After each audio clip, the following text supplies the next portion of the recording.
Good morning, everyone, and welcome in here on Live Now from the time is 7:57 over on the East Coast and 4:57 on the West Coast. My name is Josh Breslow, and I'm here on this Saturday, March 30th, to bring you all of your top stories and live events across the country and the world.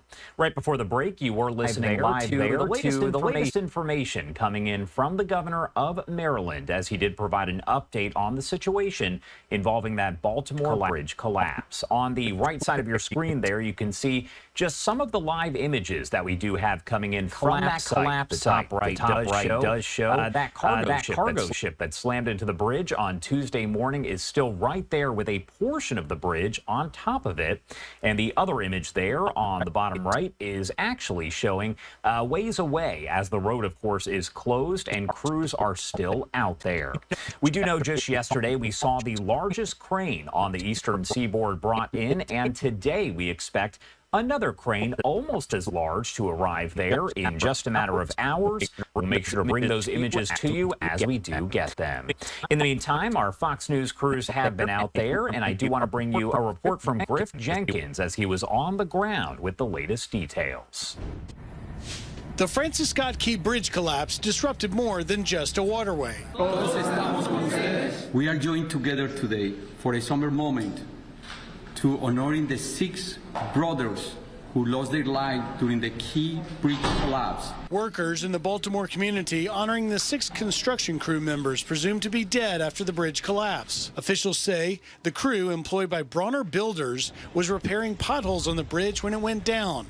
The deceased workers hailing from El Salvador, Guatemala, Honduras, and Mexico. The workers who are immigrants to this country. Workers who shoulder to shoulder with U.S.-born workers and as brothers and sisters build this nation. So far, 2 of their bodies have been found, trapped in a pickup truck. The tragedy sparking calls for stronger protections for immigrant construction workers. ¿Qué pasaría?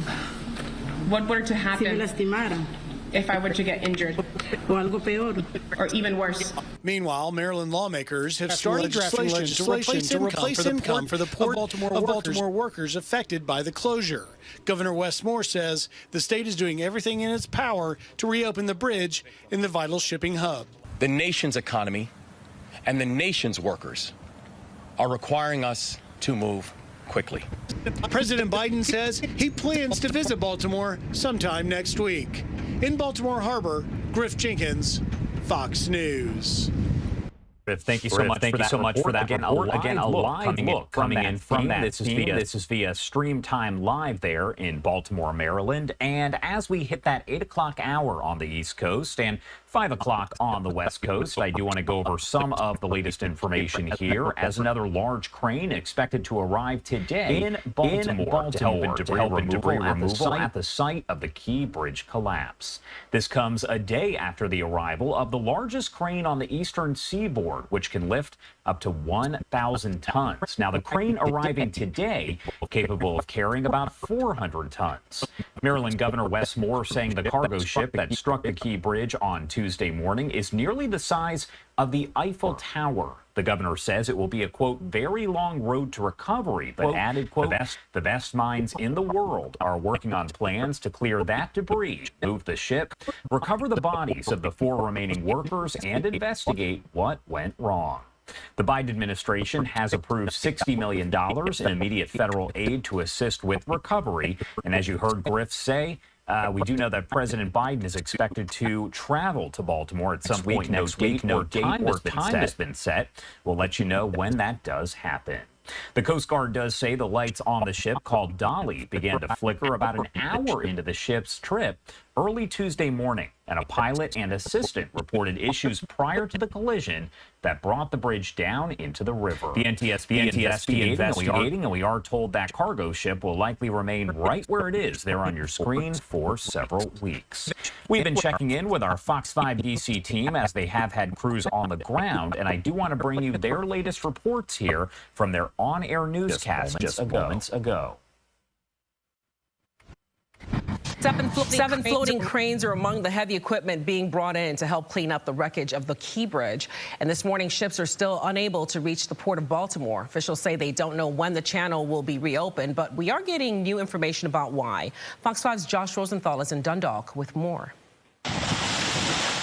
4 days in, the wreckage remains on the Patapsco River. To go out there and to see it up close, you realize just how daunting a task this is. Now, heavy equipment being brought in to help.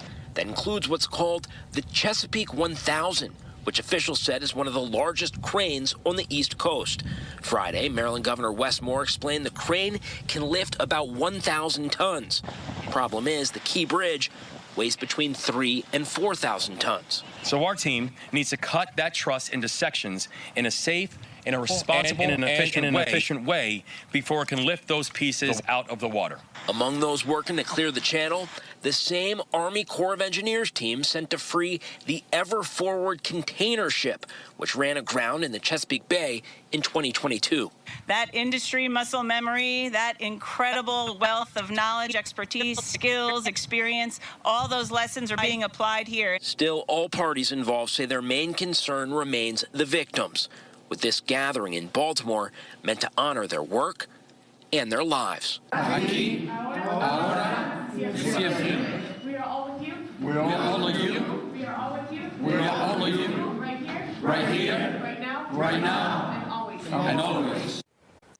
And that was Josh Rosenthal reporting. Speakers at that event were also demanding more protections for workers. President Biden will be visiting the bridge collapse site next week. There is no set date, but the president has approved $60 million in emergency federal aid for Baltimore and Maryland for cleanup. In the aftermath of the bridge collapse, economists are warning of possible supply chain issues with ripple effects across multiple industries. Joining me now with the impact of the Baltimore port's closure is David Berry with Virginia Tech's School of Public and International Affairs. Thank you for joining us this morning. Thank you for having me. How severe might these supply chain issues be? Well, it depends where along the supply chain you look. It's very clear from what we've just seen that the local effects are devastating. They're very difficult to quantify. Maybe we'll talk about those a little later. On the positive side, it is a testimony to the great resilience of the North American port infrastructure that I don't think there will be many effects immediately felt for consumers as corporations and imports and exports are shuffled away from Baltimore. Global issues, we don't expect there to be many, given the port's significance on a global scale. So you talked about on a global scale, the supply chain issue, how it may not have that big of a devastating effect because the industry has shown itself to be resilient. But I wonder, though, there are people talking about, are we going to see problems with, cost of food going up, cost of things like automobiles going up? Might that be a long-term effect of what happened here in Baltimore? It's highly unlikely that consumer-facing goods might be affected in that way. What is quite probable is that in some of the other goods, for instance, coal, Baltimore plays an important role in the exporting, in America's exports of coal. Coal is very bulky and cannot be easily moved from A to B and is very expensive to transport. So some of these effects are there. But I'd like to, in some ways, focus the conversation on the devastating effects that this is already having on the local and regional economy. Right. The bridge itself is a very important piece of infrastructure that is used by 30,000 commuters every day. Up to 4,000 trucks across that bridge. And in that sense, we will, if we're not already seeing the first signs of impact, of course. That's right. I mean, the port was responsible for 15,000 jobs, generating something like $4.7 billion for the economy here in Maryland. You're talking about this infrastructure problem, which really just highlights a bigger problem across the nation as a whole. And we know that the Biden administration has had, definitely has made it a cornerstone of some of the work they'd like to do. But just sort of bring it home for us. What does this say to you about how fragile the infrastructure across our nation is, that something like this could happen and really have this ripple effect that could potentially damage so many industries? That's That's right. That's right. In some ways, though, this case is a little different. For as much as we, particularly in our guild, like to point out that we have some infrastructure challenges in this country in terms of dilapidated infrastructure, this case is different in the sense that it's, from an engineering perspective, nearly impossible. As ships are getting bigger and bigger and bigger, to build bridge infrastructure that could safely withstand such a collision. And so I would very much like to point out that this is not a case of infrastructure neglect per se. What it is, from an engineering perspective, for future such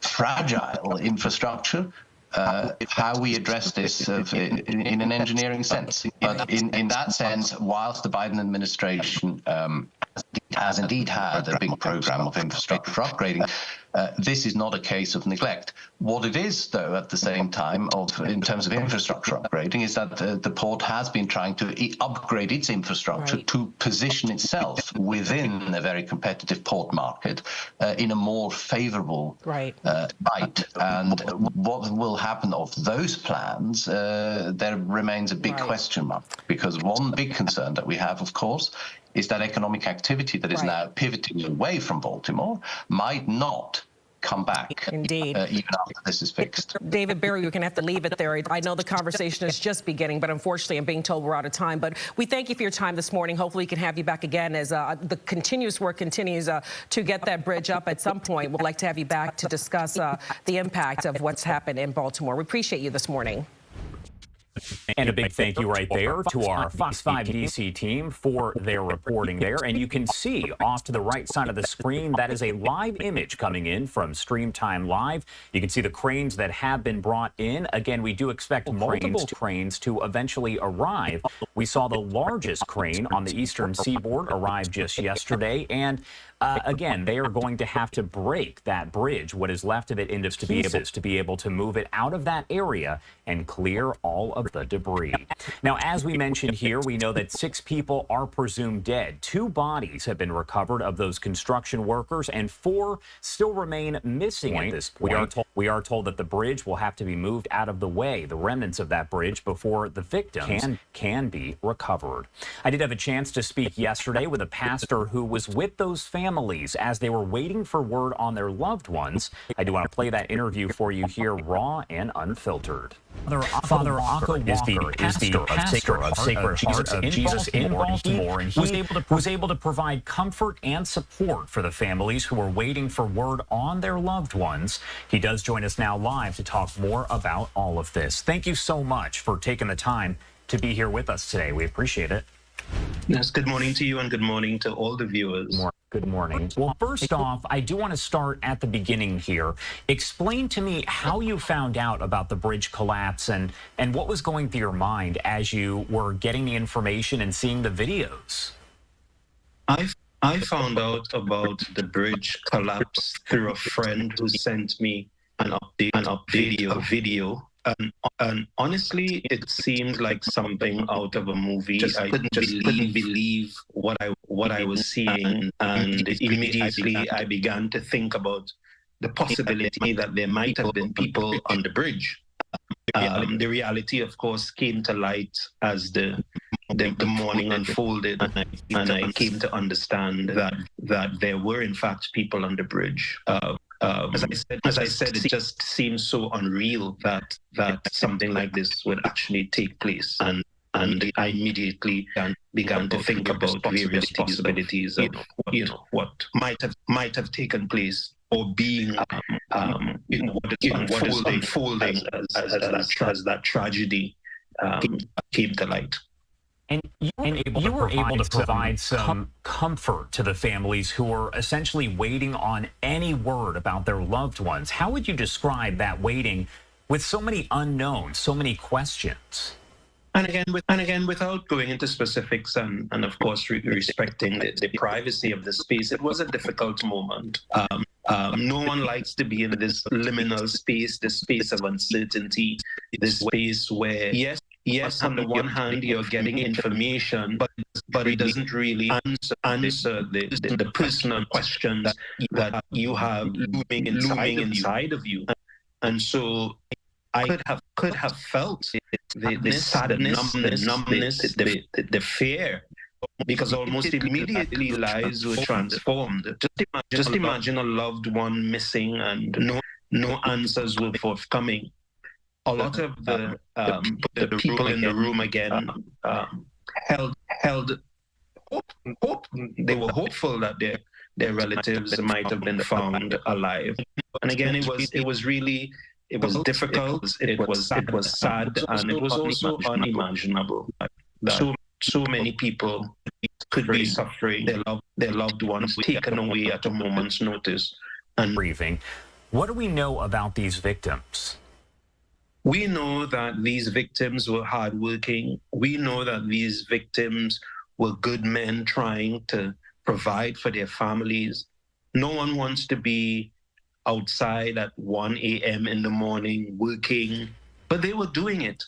They were friends, they were fathers, they were uncles, and they worked hard to provide for their families.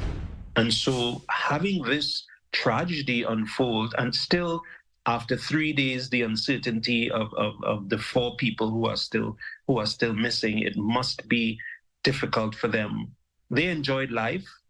They enjoyed being with their families. We know that they came from the Latino community. And as I keep saying, the Latino community is large in numbers, but it is small because it's very close-knit, and there is a love that flows through the Latino community. So every Latino